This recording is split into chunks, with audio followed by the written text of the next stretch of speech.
Hello friends, नमस्कार and welcome to समाधान। साथियों, उम्मीद है कि आप सब अच्छे होंगे और साथ ही साथ आपकी स्टडी भी अच्छे से चल रही होगी। ERSS, जैसा कि इसका फुल फॉर्म आपको बता दें, इमरजेंसी जो रिस्पांस सिस्टम है, तो उसके तहत जो बिहार में इसकी न्यू सृजन की गई कि ERSS पदों पर वैकेंसी होगी। और यहाँ पे देखिएगा, चूँकि चुनावी वर्ष है तो यहाँ पे नए पद और सृजित किए गए हैं इसमें ERSS में। और देखिए, अभी वैकेंसी की बात करें तो कई सारी वैकेंसी अभी पेंडिंग में है। और चूँकि आप इस मुहाने पे खड़े हैं कि कभी भी कोड ऑफ कंडक्ट की घोषणा की जा सकती है, उसके बाद नई वैकेंसी का घोषणा नहीं हो पाएगा, नई भर्ती नहीं आ पाएगी। और इसी कड़ी में देखिएगा तो कल कैबिनेट का मीटिंग भी है, तो इस भर्ती को लेकर के में भी पॉसिबिलिटी है कि आपको चुनाव से पहले देखने को मिल सकती है। कितने पदों पर, इसमें कौन कौन से पद होंगे, इसकी बात हम लोग करने वाले हैं और प्रॉपर ऑफिशियल नोटिस के माध्यम से हम लोग इस पर बात करेंगे।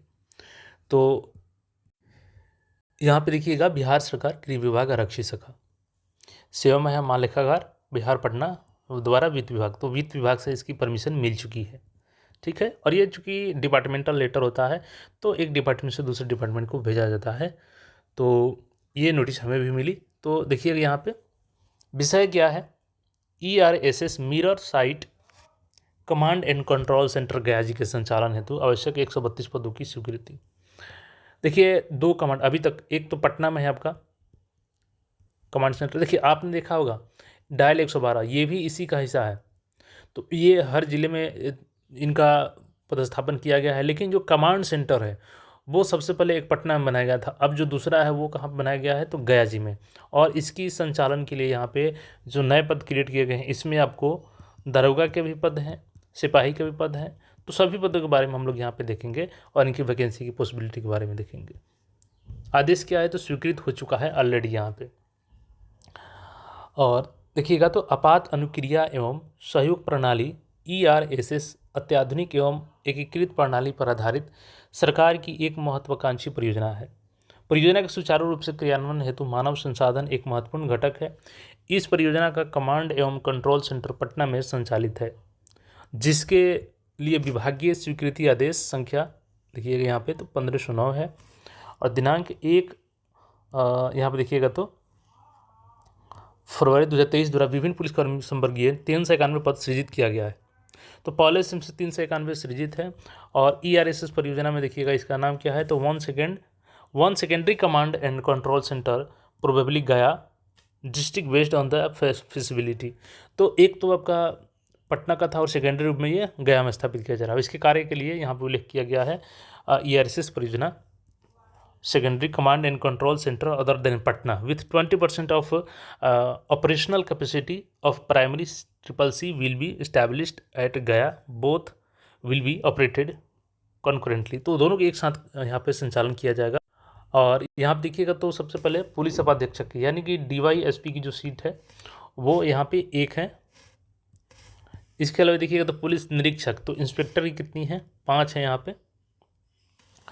पुलिस और निरीक्षक कॉल एडेड डिस्पैचर CAD, तो इसका 14 पोस्ट है यहाँ पे, टोटल 14 क्रिएट किया गया है। इसके बाद देखिएगा तो सहायक और निरीक्षक कॉल एडेड डिस्पैचर CAD का, इसमें 9 पोस्ट है। और सिपाही का देखिएगा तो कॉल रिस्पॉन्स एसोसिएट CRA जिसको बोला जाएगा, 92 पोस्ट है। और टोटली ये ऑफिशियल जॉब है आपका, क्योंकि ऑफिस में ही कमांड कंट्रोल रूम जो होगा वहाँ से आपको ये सारा चीज़ें कंट्रोल करनी रहेगी।